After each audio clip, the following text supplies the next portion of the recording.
Unpopular opinion incoming. James Gunn's Superman ain't all that, folks. Hello everyone and welcome back to AustinPlus commentary, where today we are talking about a review on the Superman 2025, released just about a month ago, as this comes out. Yeah, just a month ago. I saw this a couple days later than it was because I had flights and then timings, it just wasn't suitable, but I did end up going to see this. I was disappointed. This was not at all what I was expecting. Not in my slightest of minds. So, as usual, we'll go through the typical criteria for all of this. We'll go through best characters, top 5 scenes, box office, its impact on the DCEU and its future, and yeah, potential sequels. Always interesting. So, let's get into it. So, first of all, I really only had 3 characters that I actually somewhat liked in this movie. And I'm sorry to tell you, Lex Luthor wasn't one of them. I know he's popular, and I know he made more than Lois and Superman combined, but he was not my favorite character. If anything, he was my least. But Superman was, I think, this is by far the best Superman we've had since Christopher Reeves. That is what I give this movie. This is the best Superman and Lois Lane we've had, especially at the state of their relationship they're at right now, and considering the foundation, I think this is a perfect starting point. Don't get me wrong, Superman and Lois, that show was a good end point. Like when they were married, when they had kids, that was a good starting point for them and their story. But it was Jonathan's and Jordan's story. That's the difference. But with this, it's a good starting point. It's already established, which is the whole idea of the DCEU. But I like their connection. I like Superman and Lois's connection in this. But Superman, the costume design and everything, he is so buff. Mainly because, well, it's David Corenswet. I know not a lot of people knew what he was from, but I knew from Twisters, I knew from other projects and tiny projects that he was going to be a good Superman or some sort of superhero figure. And when he was cast as Superman, don't get me wrong, I was just like, oh wait, it's this guy. I kind of forgot who he was, but then again, he is still good. The suit design is perfect. I think it's the perfect Superman since Christopher Reeves, and this is rated the same as Christopher Reeves. While I wouldn't put it there, this is the best Superman. While the film wasn't good, this is a good Superman. They're on the right track compared to Man of Steel, Henry Cavill, like that. I also like the banter, comedy, the way that just Clark Kent and Superman act. We didn't see a lot of Clark Kent. I will say that much. I think we had 5 minutes worth of him, but you had then the Clark Kent who Lois knew as Superman. That interview scene I think is actually quite powerful and hard, but it also shows what he thinks of himself as a hero. He actually has some sort of ego. He doesn't actually oh, I'm so humble, which sounds like a bad thing. I know having an ego to some people might be a bad thing, and I completely get that. But in this movie, a Superman with an ego is quite interesting. It also gives him, personality, and he's not a complete, arse.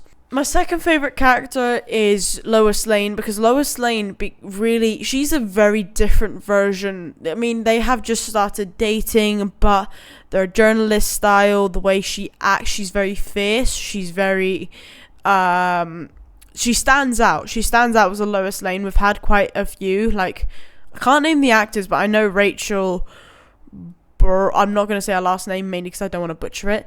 But this is a good Lois Lane because she's fierce. She can get to the bottom of things, which is what Lois Lane does.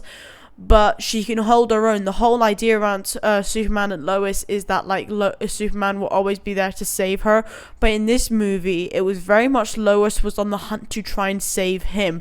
Because at this point, they hadn't said, oh, I love you, yeah. It wasn't really that type of stuff.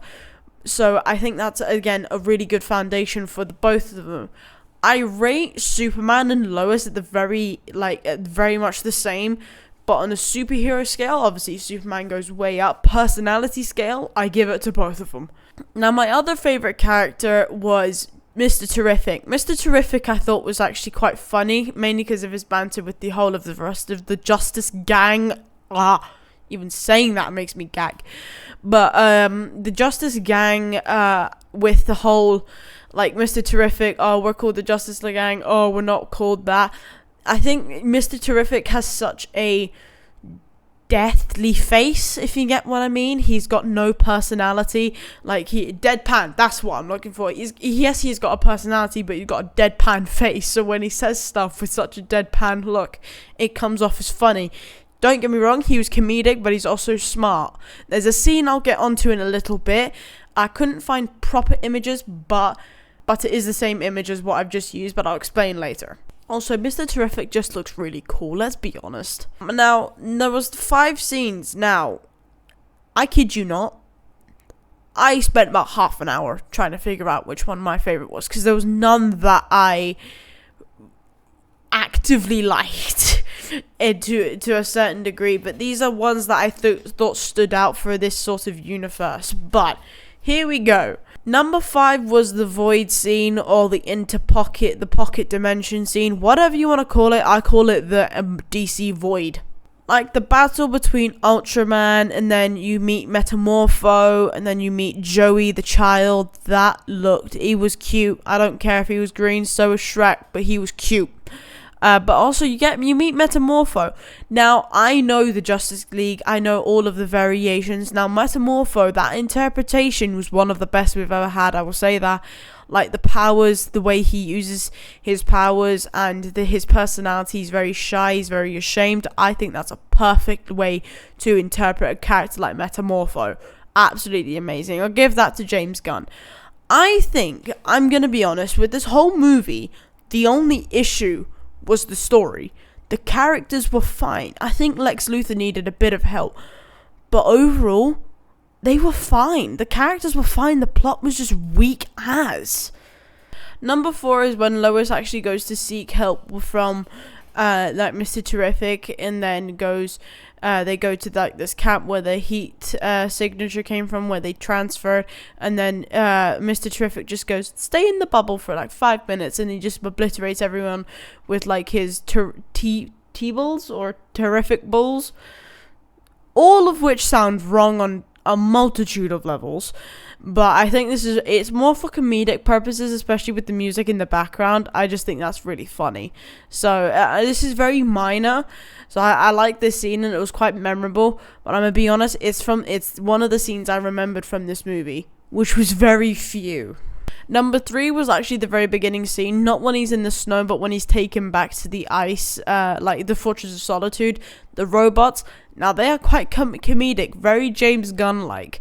So I like them, and along with Crypto. Crypto's very incontrollable, which so is someone else that we found out later on in the movie. But this is more comedic than anything, and it gives me big Guardians of the Galaxy vibes. Now, I know that sounds very cliche, but you have to remember, this is James Gunn. He's used to doing movies like that, so I'm relating this more towards Guardians of the Galaxy, which I enjoy. The plot was weak as anything, but I'm cutting it a bit of slack because it's the introduction to this franchise. I'm cutting it a lot of slack for that. But then again, with the new Superman, and then the new Lex Luthor was just a joke. I think he was just so petty, and that's why I just didn't like him.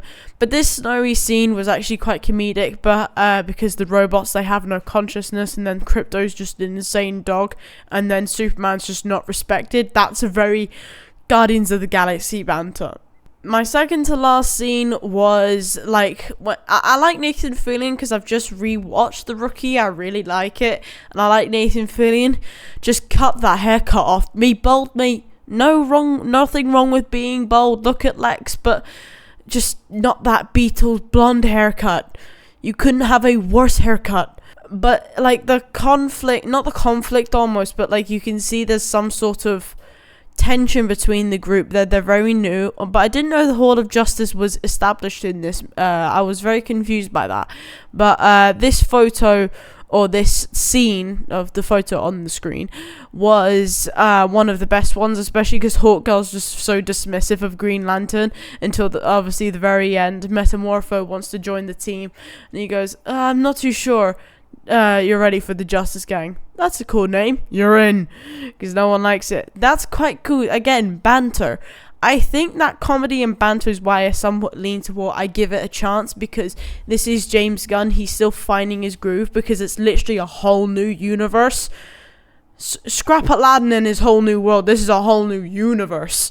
So I cut him a bit of slack for that. And I also know James Gunn does know what he's doing. I mean, Creature Commandos, Peacemaker Season 2. I get that. So I'm thoughtful in that, right? Favorite scene, and I think this is the one that I actually think set the tone for this franchise and what Superman's character is going to be like, what Lex will be in like in the future, is the very final scene when they're fighting Lex Luthor. But how Superman explains he is as human as everyone else. He damages, he bruises, he gets a heart broken. He's as human as everyone else, but he just saw him differently because he wasn't him. He idolizes him and he wants to be him, but the only way he's going to be better than him is if he destroys him. It's a common, if I kill him, I'm better than him, because he doesn't actually exist. It's a hierarchy. But I still think that's still very petty, and that's why I hated this Lex Luthor. But he was still quite vicious, in the realm when he was killing like innocent civilians. He did not care. Now there's a fraction of him when I grew up watching the cartoons. He would care. I don't think I've ever seen him do that, so that's why I'm very concerned. The only person I've ever seen him take is Martha. Superman made $410 million in total to date, which categorically makes sense. It made $125 million on opening weekend, which is over 50% of the overall gross. The production budget for this movie was $225 million. Now, when I was doing a load of these reviews, there's a lot of them I don't believe. That one I believe to a T.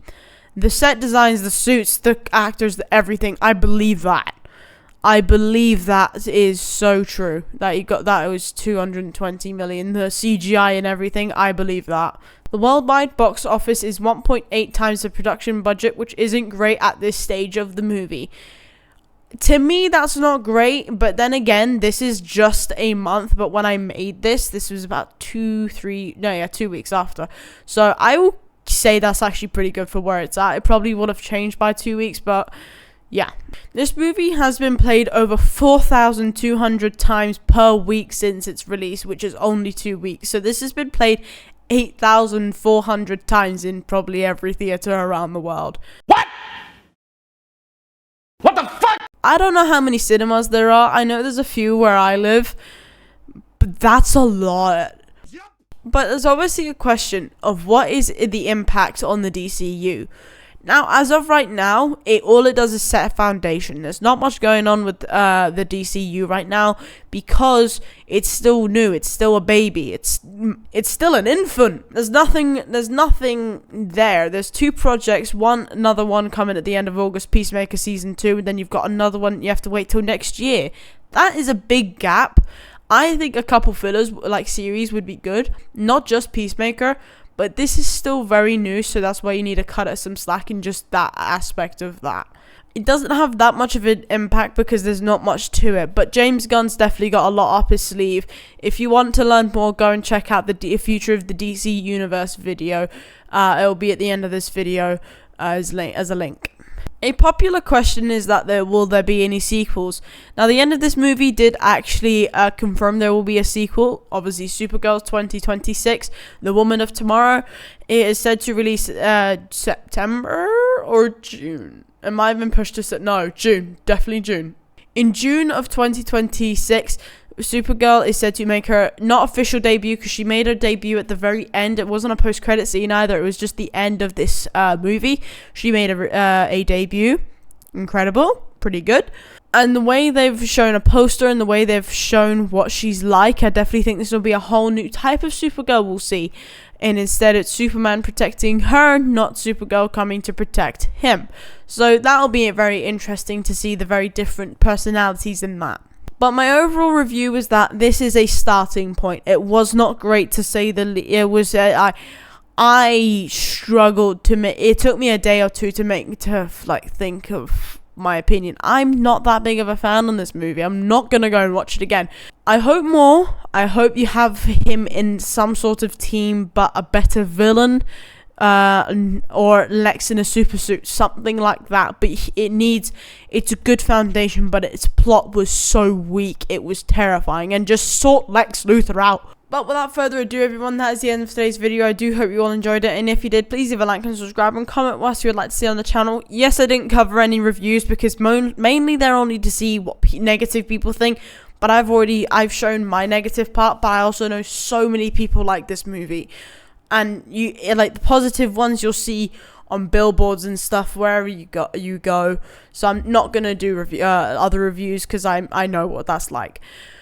But I hope you all have an amazing day as always, and I'll see you all in the next one. Bye. Yeah.